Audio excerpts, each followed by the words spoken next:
Samudra Pasai.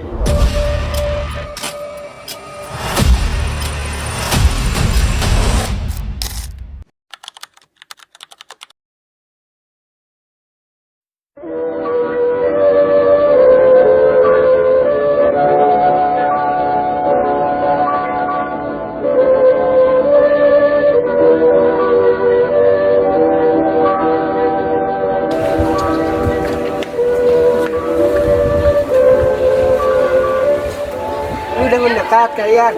Kalian pernah mendengar gak cerita tentang kerajaan-kerajaan? Tapi kalian sering sekali mendengarkan kerajaan-kerajaan, tapi kalian pernah mendengar gak tentang kerajaan Samudra Pasai? Terlalu tahu kek. Emangnya kerajaan itu ada di mana? Kerajaan Pasai ada di Sumatera Utara. Di sana itu ada sering sekali ada orang-orang hebat yang berdatangan, bukan hanya untuk perang, tapi juga ada yang untuk membawa ilmu. Memangnya sehebat itu, kek? Sangat hebat. Pedagang dari Arab, India, sampai Tiongkok datang ke sana. Bukan hanya berdagang, tetapi juga membawa ilmu. Berarti kerajaannya kaya raya dong, kek? Benar, emas, rempah, dan kejayaan dimiliki. Tapi ingat nak, semakin tinggi tahta, semakin banyak pula yang mengincarnya. Berarti ada musuhnya kek. Bukan hanya musuh dari luar, kadang yang paling bahaya itu justru datang dari dalam. Wah, jadi serem ceritanya ya, kek? Itulah sejarah, ada kejayaan, ada air mata, ada kesetiaan, ada pula pengkhianatan. Tuh. Ini kakek bakal ceritain tentang sejarahnya. Bentar. Jauh sebelum negeri ini bernama Indonesia, sebuah cahaya besar menyala di pesisir utara Sumatera. Itulah Samudra Pasai, negeri hijau dengan pelabuhan yang indah, pusat studi Islam di Asia Tenggara. Namun tahta yang agung seringkali dikelilingi duri pengkhianatan. Mari biarkan sejarah berbicara.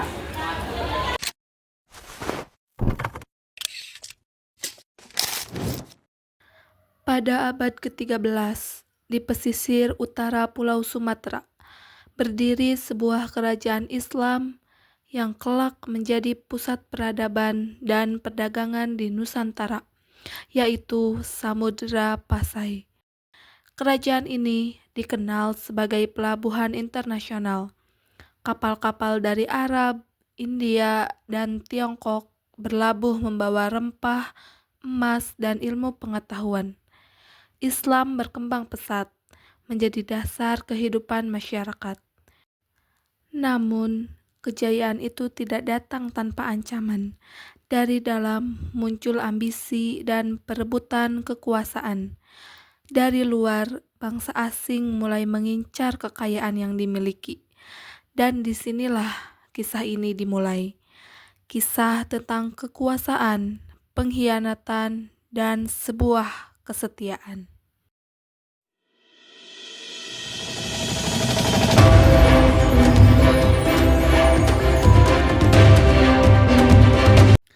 Kisah dimulai pada tahun 1267 saat fajar Islam menyentuh hati pemimpin dinasti Merah Kair bernama Marah Silu.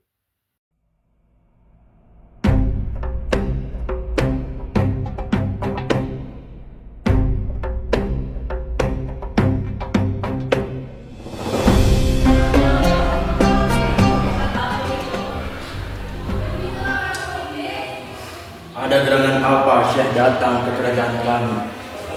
Saya diutus dari Mekah untuk membawa risalah Islam ke Samudra Pasai. Jika itu adalah perintah dari Mekah, maka saat ini saya akan memeluk Islam. Islam akan menjadi ruh kerajaan ini.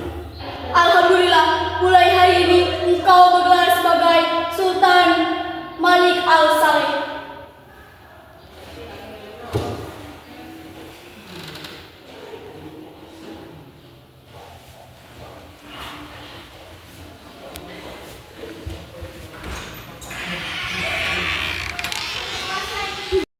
Pasai mencapai masa keemasannya di bawah cucu Al-Saleh, yaitu Sultan Mahmud Malik Ad-Jahir. Pelabuhan menjadi sangat ramai. Pedagang dari Tiongkok, Gujarat, hingga Benggala datang membawa komoditas berharga.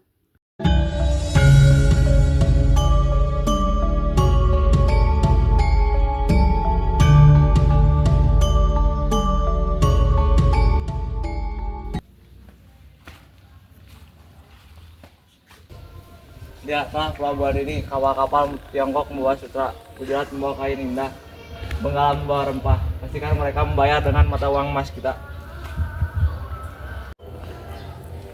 Kemakmuran Pasai di sini sangat luar biasa, Sultan. Kami sangat nyaman berdagang di sini. Hukum Islam di sini juga ditegakkan dengan sangat adil. Katakan pada dunia, Pasai adalah rumah bagi semua pedagang. Namun jangan lupa, kita punya misi besar untuk menyebarkan cahaya Islam. Selain perdagangan, Pasai menjalin aliansi politik. Namun, bayang-bayang perebutan tahta mulai muncul dari dalam keluarga sendiri.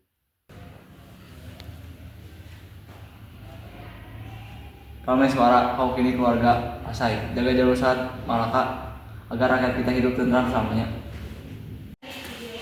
Baik ayahanda, tetapi saya mendengar kabar buruk. Banyak pihak di istana yang mulai kehausan kekuasaan. Mereka ingin memberontak karena iri dengan kemakmuran ini. Tahun demi tahun telah berlalu. Kejayaan Pasai mulai goyah oleh pemberontakan internal. Di tengah kelemahan itu, bangsa Portugis datang dengan nafsu menjajah.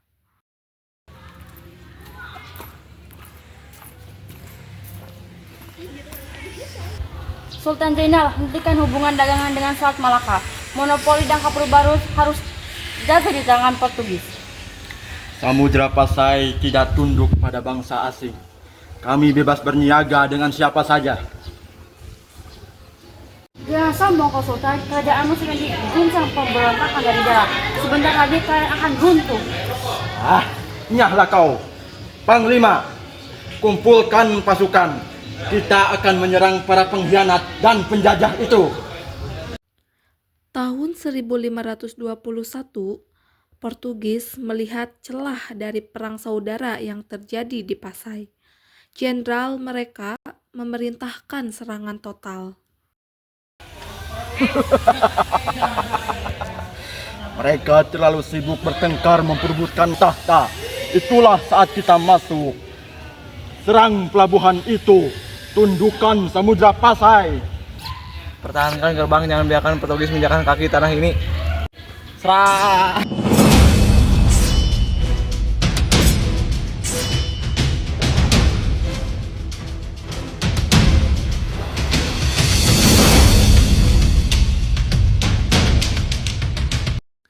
Portugis berhasil menaklukkan Pasai pada tahun 1521.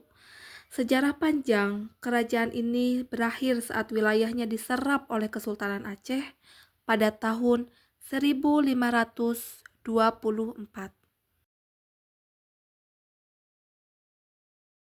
Jadi Pasai hancur karena ada orang dalam yang memberontak ya, Kek?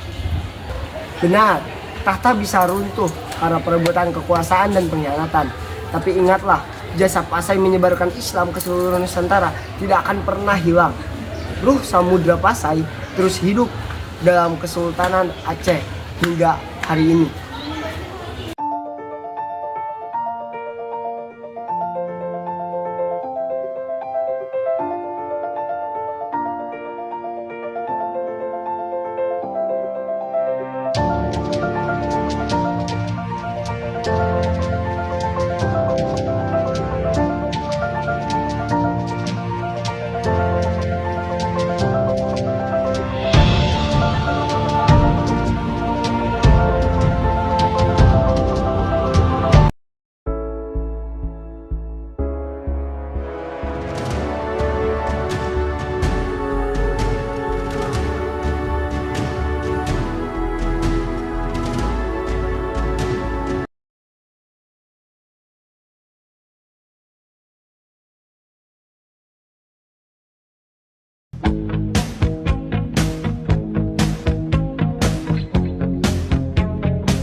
Behind the